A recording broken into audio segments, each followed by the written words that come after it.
Es muy importante. Todos sabemos que va a ganar Cristina Fernández de Kirchner, ¿no? Entonces, entrar a discutir este tema, pero ¿qué se juega en el Congreso? Porque esto es lo que está planteando hoy la oposición. Yo creo que lo que se juega en el Congreso es que si los Kirchner, o en este caso Cristina Fernández de Kirchner, va a gobernar los próximos 4 años el país sin ningún tipo de control. Y para eso me parece que la situación es verdaderamente amenazante. Yo me permito recordar que el kirchnerismo nunca tuvo mayoría en el Congreso y siempre lo manejó. Y siempre lo manejó porque ha habido, a pesar de que no llegaban al quórum, no llegaban a la mayoría para aprobar sus leyes, y siempre había un sector supuestamente de centroizquierda con una gran rigidez ideológica que en nombre de consignas estatistas, por ejemplo, le dio paso a aerolíneas camporistas, al manotazo a la caja de los jubilados privados con la excusa de las AFJP, etcétera, etcétera, etcétera, y que ahora me parece que estaría a favor, a pesar de que dicen no estar a favor de la reelección, de una nueva posible reelección, pueden ¿Vos te referís a Wiener concretamente? No solamente a Wiener, hablo también de Lozano, hablo también de todo ese sector que se autodenomina de centroizquierda, ¿no? Que han votado sistemáticamente todas las leyes de medios, han votado cajas de jubilatorias privadas, el tema de aerolíneas, extracción compulsiva de ADN, todas estas leyes que a mí me parecen escandalosas de parte del kirchnerismo y que la coalición cívica no ha votado jamás, ni un solo diputado nuestro ha votado estas leyes, han tenido, por un lado, esta parte que yo se lo atribuyo a rigidez ideológica, que entra un discurso supuestamente de centroizquierda, estatista, populista,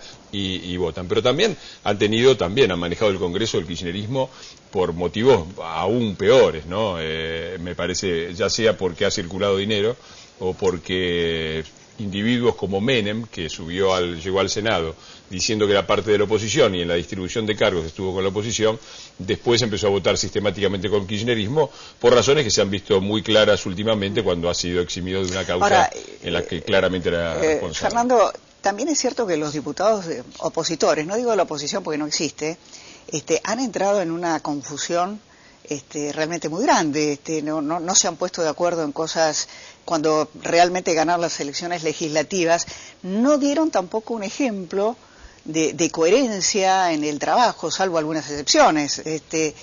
También han transmitido una gran confusión a la gente que los votó en un determinado momento. Yo creo que esa confusión es cierta, ha existido y es fruto de la debilidad frente al gobierno. Yo recuerdo, en el 2009 el gobierno estaba derrotado, había perdido las elecciones y llamó a un supuesto diálogo en el cual la presidenta de la Nación convocó a dialogar a la oposición, triunfadora en los comicios, con un ministro devaluado como Randazzo, mientras ella no los recibía y se reunía con Grondona 4 horas esa misma semana para sacar fútbol para todos. Nosotros ya en esa época dijimos que ese era un diálogo mentiroso, que le iba a permitir, y dijimos otra cosa más, que en todo caso, si se iba a hablar con la había que hablar con la presidenta y había que poner una condición, que ese Congreso, que todavía iba a durar 6 meses, contrario a lo que había votado la gente, porque no sé si recordás que habían anticipado las elecciones de 6 meses, había que exigirles por lo menos que no sacaran leyes fundamentales. Pero ahí la responsabilidad es de la oposición. Pero seguro, el gobierno nosotros derrotado nosotros se puso en el centro del ring. Pero eso lo hemos dicho que eso iba a ser el efecto, y ese Congreso desprestigiado y que la gente había votado otra cosa fue el que sacó la ley de medios, el fútbol para todos y un montón de medidas. Me parece que la confusión final de la oposición, de la que la gente con buenas razones se queja, nace en esa debilidad frente al gobierno. Artemio, ¿cuáles fueron los problemas vos habrás detectado, no solo en las encuestas, sino como analista, para que la oposición estuviera tan fragmentada y con un nivel caudal de votos tan bajos como se ha dado realmente? ¿Cuáles son las razones que vos tenés para explicar este fenómeno? Esto que señalaba Iglesias, juzgan como negativo lo que la comunidad juzga positivo. Ley de medios, estatización de las AFJP, la asignación universal por hijo, que tuvo, no en el caso de Iglesias, pero tuvo una respuesta por parte de la oposición. Me acuerdo Sanz, creo que dijo que era dinero para incentivar la prostitución y el juego. Sanz es consciente que metió la pata diciendo eso. Está bien, pero digamos, pero lo dijo y fue una reacción de características, yo te diría, bastante hegemónicas en el espacio que él integra. Luego se corrigieron todos, pero a posteriori, después post-fact, eso en política no sirve. Y en general están a contrapelo de lo que la opinión pública está plebiscitando. Si fuera tan todo como plantea, por ejemplo, Iglesias en este sucinto resumen del funcionamiento del Parlamento y del Frente para la Victoria en el Parlamento, habría que poder explicar esta posibilidad de Cristina Kirchner de 55 puntos de voto. O sea, es bastante extraño observar cómo un modelo que propone estas calamidades resulta plebiscitado por el conjunto mayoritario de una importante parte de la ciudadanía. Yo creo que hay un cambio de época, hay un cambio de paradigma, la oposición no sabe ubicarse frente al país que transformó el kirchnerismo y entonces supone que es malo lo que mucha gente considera bueno, piensa que va hacia un lugar y termina yendo hacia otro, y bueno, esta es la confusión y se expresa en movimientos de características extrañas, lo que vos señalabas. Mucha desorientación por parte de la oposición. De Narváez estuvo a favor de la privatización de la Aerolínea, en contra de la privatización, dijo que puede ser estatista, dijo que puede ser privatizativa, hablando de una figura que en un momento Felipe resultó... Solaya y... Bueno, el caso de Felipe, que bueno, él creo que se conmovió frente a lo que implicó la muerte de Néstor Kirchner, observó cosas, yo creo en eso, o sea, que puede haber pasado, a cualquiera de nosotros nos puede suceder. Ahora, la persistencia en esa actitud es lo que me llama la atención, porque en democracia la participación y el voto es un indicador de hacia dónde va, cuál es el rumbo a seguir. No digo que sea el único, pero hay que atenderlo, sobre todo si uno participa en experiencias de partidos democráticos. Lo que está pasando es eso, la gente en general piensa en una dimensión, el gobierno acompaña ese pensamiento, se alinean y la oposición funciona en otro distinto. Fernando, sí. No, a mí me gustaría, yo creo que hay dos formas de hacer política. Una forma de hacer política es ver lo que dicen las encuestas y opinar de acuerdo a lo que en ese momento es lo que la gente opina o lo que es la opinión mayoritaria. Nosotros en la Coalición Cívica no hacemos política así, hemos sido claramente opositores a este gobierno y no nos importa si somos los únicos opositores y lo hacemos en soledad. Vamos a seguir sosteniendo los valores en los que creemos que este es un gobierno corrupto, creemos que este es un gobierno autoritario y que es un gobierno ineficiente. 8 años, yo le pregunto, ¿qué es lo que ha cambiado en la Argentina en estos 8 años de evidente viento de cola? Y digo viento de cola por razones muy evidentes, ¿no? La soja está a 3 veces el precio que tenía a fines de los 90, el euro está a 6 veces el precio, el real está a 4 veces el precio. Entonces el saldo es claramente negativo, la Argentina sigue teniendo 20% de pobres, 20% según el propio Artemio, de pobres en la Argentina, después de 8 años de yo creo que lo que más debe pegar, me atrevo, eso es una opinión, obviamente, son los puestos de trabajo creados. Para mí ese es un... Bueno, varias cosas. Por eso, cuando hacen la publicidad del Lumilagro, el gobierno, me parece la más impactante de todas. Es la que más le llega a la gente. Y el resto, entonces, no, el tema si hay corrupción o no hay corrupción. Clara, ese es el mismo tema del 95. Son los mismos motivos por los que la ciudadanía argentina votó en el 95 a Menem con más del 50%, y en el momento en que Cavallo volvió para ser ministro de la Alianza en el 99, todo el mundo lo quería, el 80% quería que estuviera Cavallo y quería la convertibilidad. A ver. Para nosotros, en ese momento, no nos hicimos menemistas, no nos vamos a hacer kirchneristas ahora como muchos, entre ellos Felipe Solá. Mirá, la tesis del viento de cola, el precio no fue viento de cola haber desendeudado al país. La deuda externa representaba en 2003 el 150 del PBI, hoy representa el 45, solo el 15% está en mano privada. Decisión de política de gobierno, política de gobierno. Fue una toma de decisión. Segundo tema que no pagar la deuda cualquiera la reduce. ¿Cómo pagar la deuda? Fue un desendeudamiento que fue acompañado por el conjunto de los deudores, salvo un pequeño sector que todavía está en negociación. Fue una decisión de política económica. No fue viento de cola, estructura de exportaciones argentinas. Solo el 25% era manufactura de origen industrial, hoy es el 35% de las exportaciones en Argentina, superan la manufactura de origen agropecuario.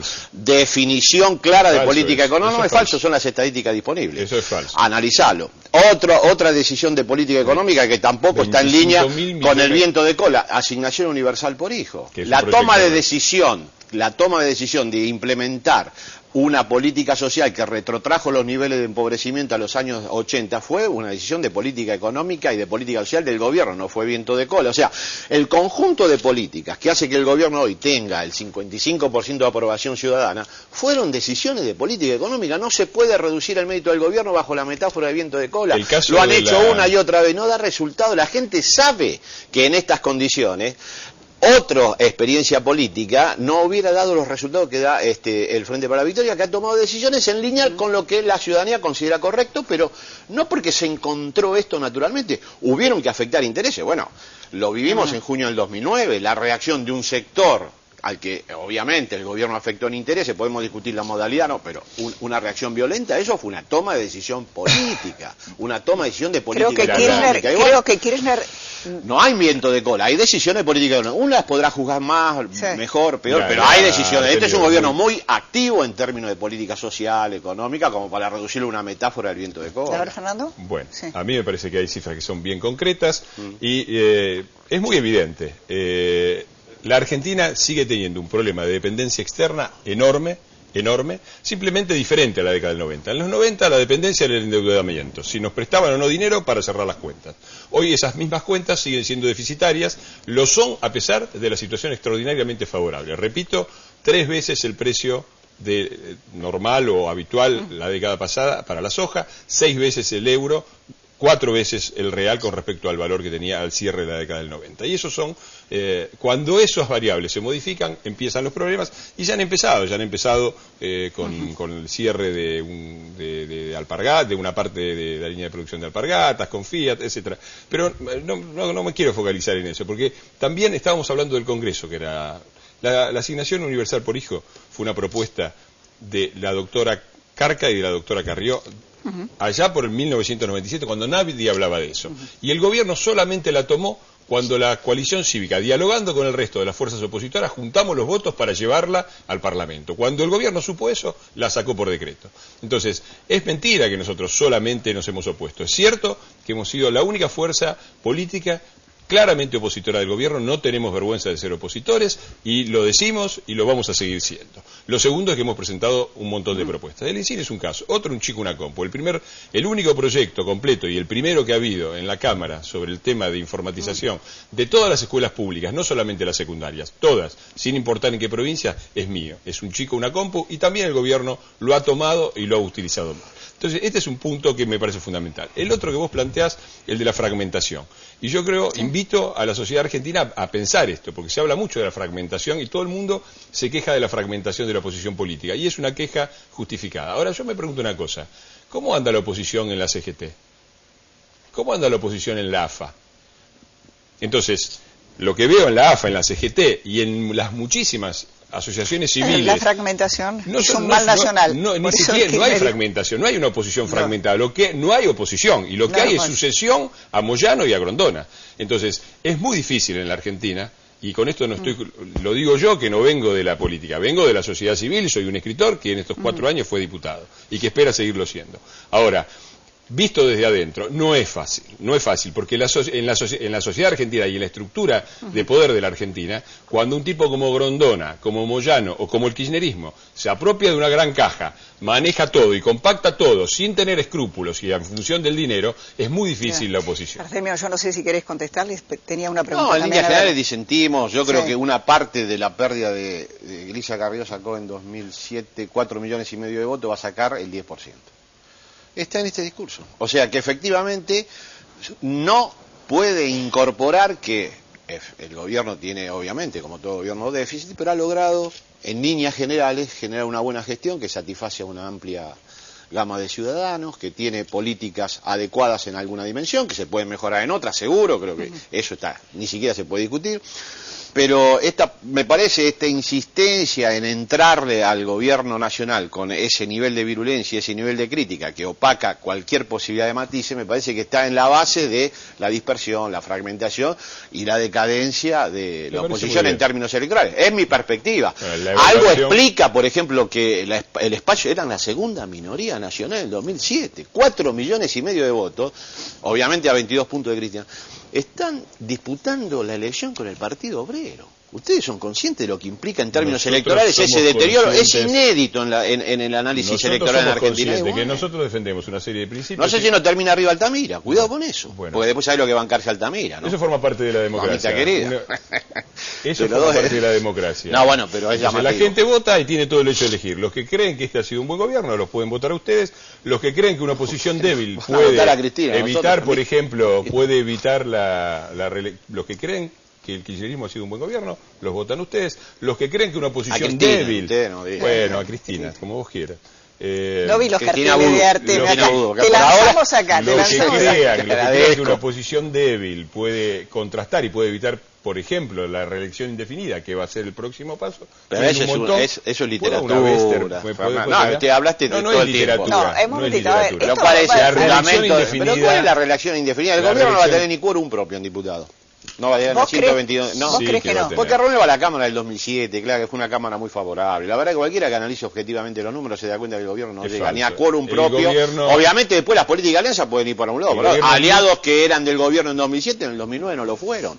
No se puede sentar definitivamente el comportamiento de los aliados, Fernando. Los aliados se comportan en función de coyunturas históricas específicas. Bueno, puede decir, esto siempre va a ser así. Ha pasado que ha habido aliados del gobierno que dejaron de serlo, ¿o no pasó eso? ¿Por qué suponer que el gobierno, sumando aliados históricos, tiene la posibilidad parlamentaria que, bueno, la historia muestra que no es así, no se puede considerar invariante el comportamiento de sectores aliados? Lo que pasa es cierto. Es un abuso, me parece, que lo que uno nota es que es un clásico en la política argentina que se empiezan a incolumnar detrás del que ganó. Felipe. Sí, bueno, pero detrás del que ganó. Pero no de ahora, siempre. Pero fíjate, Clara, que vuelvo a insistir, en el año 2009 el gobierno tenía un bloque parlamentario opositor y buena parte del plexo opositor lo conformaban diputados que emigraron desde el kirchnerismo o desde la alianza con el oficialismo hacia otro lugar. Yo creo que no se puede suponer que el comportamiento parlamentario es invariante y que ¿Vos va crees que no va a haber reforma constitucional? No está en la agenda. No, para nada, no tiene el más mínimo sentido ni plantearlo eso. Al contrario, es cierto que no es un invariante. Lo que dice Artemio cuando dice que no es un invariante es que los comportamientos se modifican. Cuando gana el kirchnerismo, se van a modificar a favor del kirchnerismo. Ya vemos lo que va a pasar con un sector del peronismo, viendo lo que hace Felipe Solá. No es tu caso, pero en la coalición tienen un indicador de variantes frente a la situación coyuntural. Analizar la trayectoria de Patricia Bullrich, que a vos te compete por eso. Mirá cómo cambian los diputados. Patricia Bullrich está en la coalición. No podemos decir que uno se comporta siempre. No es tu caso, el caso de la diputada Bullrich. ¿Es 678 esto? No, 678 no, te estoy haciendo un análisis específico del comportamiento de un diputado de tu propio espacio para que vos analices cómo cambiar la historia. A ver, no, pero si estamos dialogando amablemente. Mire, es muy sencillo. Nunca el kirchnerismo ha tenido la mayoría en las cámaras. Nunca las ha tenido. Y siempre las ha manejado. Y siempre ha tenido el quórum. Y si vos sumás lo que va a sacar el kirchnerismo con lo que va a sacar partidos que en el tercer artículo de su plataforma política, hablo del Frente Amplio, progresista, tercer artículo de su plataforma política. Eso no es culpa del kirchnerismo. Bueno, claro que no es culpa del kirchnerismo, pero lo que yo digo es que la gente cuando vote tenga conciencia de ese. Es muy sencillo. Yo creo que lo que se juega ahora en esta elección, que es legislativa, es si le vamos a dejar el país sin control a los Kirchner. Y yo le digo a cada uno que vaya a depositar su voto que piense si le daría un cheque en blanco de su propia chequera a los Kirchner o si le daría las llaves de la casa. Y si piensa que no, es 678. Y si piensa que no, por supuesto que no, yo puedo disentir. Y si piensa que no, que piense lo que esa imagen vote. Apocalíptica, sin ser 678. Yo creo que no va a tener quórum propio, que el comportamiento de los aliados se verá y que de ninguna manera está planteada la reforma constitucional en los términos. Nos quedan 30 segundos, a ver si es posible. ¿Qué agenda te imaginás para después de diciembre? Es bastante compleja, pero continuar el proceso de reindustrialización del país, hacer que cada vez tengan más predicamentos las manufacturas de origen industrial, que eso implica formalización del mercado de trabajo. Otro gran tema a discutir, central, que la oposición podría hacer foco, cómo puede mejorarse la calidad del empleo, el crecimiento económico vinculado a mejor distribución. Todos esos temas van a estar. 10 segundos, porque bueno, mirá la música nos van Está muy bien, está muy bien. Nosotros creemos que este gobierno ha sido suficientemente malo y la polémica ya ha sido suficiente. Lo de las manufacturas industriales es una mentira. Tenemos déficit industrial de 25.000 millones de dólares bien contados y está muy claro la situación con Brasil. Brasil tiene el doble, la moneda de Brasil vale el doble y valía la mitad y ahora vale el doble y tenemos un déficit de 5.000 millones de dólares, 10.000 millones de dólares que gastar en energía. Todo eso aguanta mientras las variables externas acompañen, seguimos dependiendo de esto y nosotros somos opositores al gobierno y no nos vamos a correr de ahí. Artemio, muchas gracias. Fernando, muchas gracias por haber estado aquí. Hasta la próxima semana.